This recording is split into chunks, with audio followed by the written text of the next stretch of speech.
শুভ সকাল বন্ধুরা, কেমন আছো তোমরা? যে যেখানেই আছো আশা করি সকলেই খুব ভালো আছো। আমরাও আছি, চলছে আর কি। ক্রমশ প্রকাশ্য আস্তে আস্তে ভিডিওটা শুরু করলাম, দেখতে থাকো, সব কিছুই সামনে আসবে। তো ফুলটা দেখেই মনটা ভালো হয়ে গেল না? আজকে ভিডিও শুরুটা কিন্তু খুব একটা আকর্ষণীয়, আমার তো কিন্তু বেশ ভালো লাগছে। এটা হচ্ছে চাপা ফুল, অদ্রিজা কিনে নিয়ে এসছে দেশের বাড়িতে নিয়ে যাবে বলে, কারণ এখানে তো আমরা পার্মানেন্টলি থাকি না। তো এখানে লাগালেও টবে লাগাতে হবে, আর টবে দুবেলা জল না দিলে কিন্তু গাছ হয় না। তো যাই হোক, ফুলটা দেখেই মনটা ভালো হয়ে গেল, ভাবলাম তোমাদের সঙ্গে একটু শেয়ার করি। আর এই যে দেখো, এর আগের যারা ভিডিওটা দেখেছিলে, যখন আমরা এর আগের বার এসেছিলাম চুরি করছিলাম, তো এই হলো সেই চুরি করা ফসল। আর দেখেছো কতটা সুন্দর হয়েছে। উপরের বাড়ি থেকে নেমে এসেছিলো, সেখান থেকে কেটে লাগিয়েছিলাম, দেখো কত শিকড় ছেড়ে গেছে, আর অনেকটা কিন্তু বড় হয়ে গেছে। আর এই দিকে জানালায় আছে দেখো, এটা হচ্ছে তার আগের বার এসেছিলাম, কারণ এই কটা বার না প্রত্যেকটা মাসে আমাদের আসা হচ্ছে 2-1 দিন ধরে। এটা কিন্তু তার আগের বার লাগিয়েছিলাম, এটা তো অনেকটাই বড় হয়ে গেছে। তো এরকম শহরের মধ্যে, কলকাতার এই ইট কাঠ মানে কংক্রিটের মধ্যে এইরকম একটু আধটু যদি ঘরে সবুজের দর্শন পাওয়া যায় না, তাহলে মনে হয় যেন চোখে মুখে মনে প্রাণে যেন একটা আলাদাই শান্তি অনুভব করা হয়, যে আমার ঘরেও এক টুকরো সবুজের ছোঁয়া আছে, তাই না? তো সেই অনুভবটা কিন্তু আমরা পাই। তারপরে দেখো সকালে চা নিয়ে বসে পড়েছি, আর এই যে চায়ে চুমুক দেওয়ার পরে আজকে সকালে জলখাবারে খাবো আমরা ছাতু মুড়ি। আর এই যে দেখো সকালে 3 জনের জন্যই বেড়ে নিচ্ছি ছাতু মুড়ি সকালে। আর এই ছাতু মুড়ি খেয়ে কিন্তু তোমাদের দাদাভাই বার হয়ে যাবে, ও বার হয়ে যাবে কল্যাণীর উদ্দেশ্যে, কল্যাণী এমসে। কারণ ওখানে আমার বাবা ভর্তি আছে, আমার বাবার আজকে এনজিওগ্রাম আছে, বাবারও হার্টের কিছু সমস্যা দেখা দিয়েছে। তো বাবারও বেশ গত কয়েক বছর ধরে হার্টের চিকিৎসা চলে, তো সেখান থেকে এনজিওগ্রাম করতে দিয়েছে, তো ও চলে যাবে। কিন্তু শুধু ও না, আমাদের 3 জনেরই যাওয়ার কথা ছিল, কারণ মা গতকাল এসে ভর্তি করেছে বাবাকে। মা আর আমার বড় মামা এসেছিল, ভর্তি করে রেখে গেছে, আর আজকে আমার সেজো মামা আসবে ওদিক থেকে, আর আমাদেরও যাওয়ার কথা। কিন্তু ওই যে মানে হয়তো কি বলবো, এমন কপাল যে বাবা তো আমাকে নিয়ে ছুটে ছুটে বেরিয়েছে, বাবা মা। কারণ আমি জন্ম থেকেই ঠিক নয় 9-10 বছর থেকেই আমি চরম অসুস্থ, একটার পর একটা হসপিটাল, একটার পর একটা রাজ্য আমাকে নিয়ে কিন্তু ছুটে বেরিয়েছে। কিন্তু আমি আবার এমন সন্তান যে বাবার জন্য একটু কিছুই করতে পারলাম না, মানে আমি একটু সামনে যেতে পর্যন্ত পারলাম না, কারণ আমি এতটাই অসুস্থ হয়ে গেছি যে আমার আজকের দিনটা এত কঠিনভাবে কেটেছে। সেখানে তোমাদের দাদাভাই ওখানে পৌঁছেও কিন্তু শান্তি পাইনি, কারণ আমি ওকে বললাম যে তুমি যাও, যেতেই হবে, কারণ এবার একজনও যদি না যায় নিজেরই একটা খারাপ লাগবে না? কারণ যাই হোক, একটা ছোট হোক খাটো হোক, ছোট হোক বড় হোক, যাই হোক একটা এনজিওগ্রামটাও কিন্তু একটা মানে ভালোই রিস্ক থাকে অনেক মানুষের। তো ও গেল, আর আমার যে ননদ আছে, ননদের ছেলে গেল ওখানে। তো এই যে দেখো ও খেটে বার হয়ে যাবে, আর এখানে আমি এই যে ছাতু মুড়ি খাচ্ছি আর ওইসব আলাপচারিতা করছি।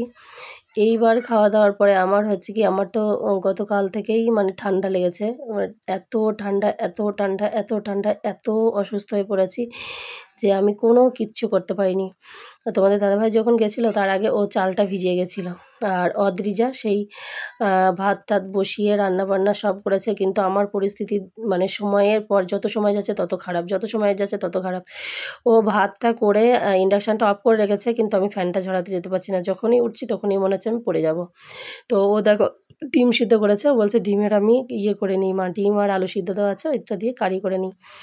আর আমার অবস্থা এত খারাপ হয়ে যায়, এত খারাপ হয়ে যায় যে আমার উঠে দাঁড়ানোর মতো ক্ষমতা থাকে না, যে আমি গিয়ে ফ্যানটা ঝরিয়ে দেবো কি মেয়েটাকে ভাতটা বেড়ে দেবো, আমার ক্ষমতা থাকে না। আর তারপরে ও ছোটো মানুষ, ও নার্ভাস হয়ে যাচ্ছে, ও বারবার ওর বাবাকে ফোন করছে, মা অসুস্থ, মা অসুস্থ, তুমি আর কতক্ষণ লাগবে, আর কতক্ষণ লাগবে বাড়ি এসে। এবার ওর বাবা পড়ে যাচ্ছে সমস্যায়, ওদিকে একটা পেশেন্টকে দেখতে গেছে, আর এদিকে আবার আমি একটা পেশেন্ট। আর ওকে আমি বারণ করছি, বারণ করা সত্ত্বেও কি, ও তো ছোটো মানুষ, চাপটা নিতে পারছে না, যে মার এরকম শরীর খারাপ, মা দাঁড়াতে পারছে না, কিছু হচ্ছে না, মার যদি কিছু হয়ে যায়, এরকম পরিস্থিতি। ও বারবার ওই জন্য ফোন করে ফেলছে। তো যাই হোক, তারপরে ও বাবাকে দেখে ওখানে যা যা ছিল প্রয়োজন সব কিছু মিটিয়ে বাড়ি আসে। বাড়ি এসে দেখো বিকেলবেলা আর খাওয়া দাওয়া বলতে ওই অদ্রিজা সিদ্ধ ভাত করেছিল, আলু মেখেছিল, ডিম, আর ওর ডিমের কিছু করিনি, ওই ডিম সিদ্ধ আর আলু সিদ্ধ দিয়ে খেয়েছি। তারপরে যে এখন তোমাদের দাদাভাই নিয়ে যাচ্ছে আমাকে ডাক্তারের কাছে।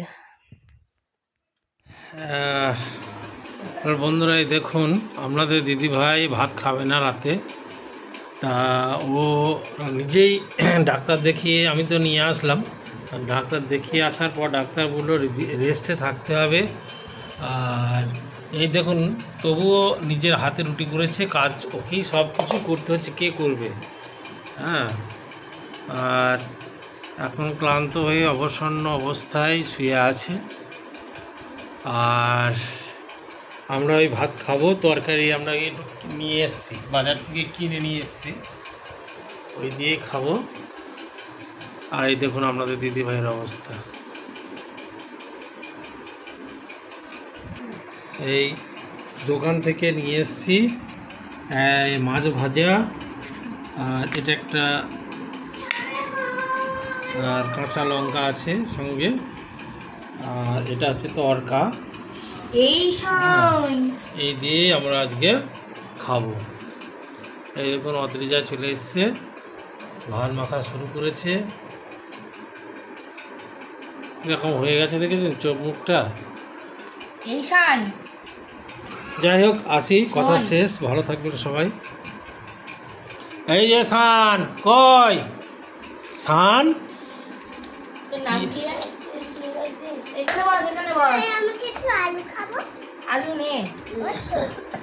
দে দে দে দে, খা, কিচ্ছাব না।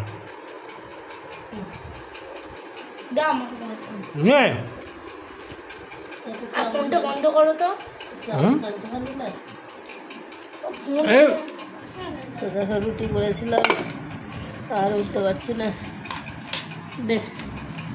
দিয়েছি চামচটা দে, আমাকে তুলে দাও।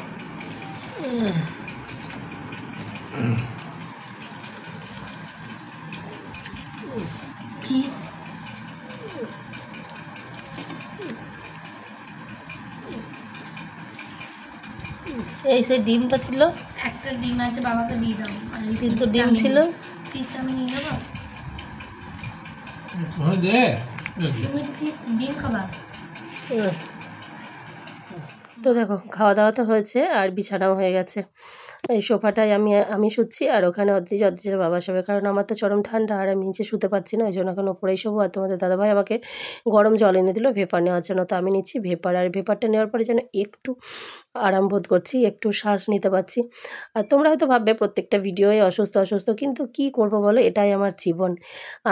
আমার জীবনটাই ঠিক এরকম, এই ভালো আছি, এই খারাপ, এবেলা ভালো ওবেলা খারাপ, আজকে ভালো কালকে খারাপ, এই নিয়েই আমার জীবন। আমার কিচ্ছু করার নেই গো, যেহেতু ডেলি ব্লগ শেয়ার করি, যেটুকু হয় সেটুকুই তোমাদের সঙ্গে শেয়ার করি।